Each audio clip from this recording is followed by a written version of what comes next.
வாக்கு உண்டாம், நல்ல மனம் உண்டாம், மாமலராள் நோக்கு உண்டாம், மேனி நுடங்காது பூக்கொண்டு துப்பார் திருமேனி தும்பிக்கையான் பாதம் தப்பாமல் சார்வார் தமக்கு.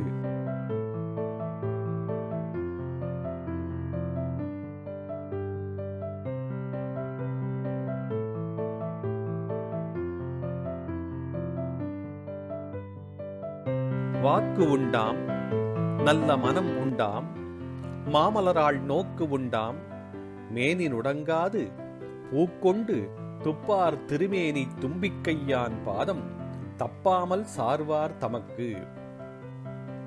பொருள்: பேச்சுத் திறமை உண்டாகும், நல்ல சிந்தனை பெருகும், செல்வம் நிறையும், ஆரோக்கிய வாழ்வு உண்டாகும்.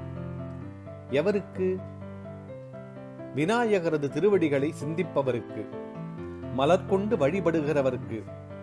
வாக்கு உண்டாம், நல்ல மனம் உண்டாம், மாமலராள் நோக்கு உண்டாம், மேனி நுடங்காது பூக்கொண்டு துப்பார் திருமேனி தும்பிக்கையான் பாதம் தப்பாமல் சார்வார் தமக்கு.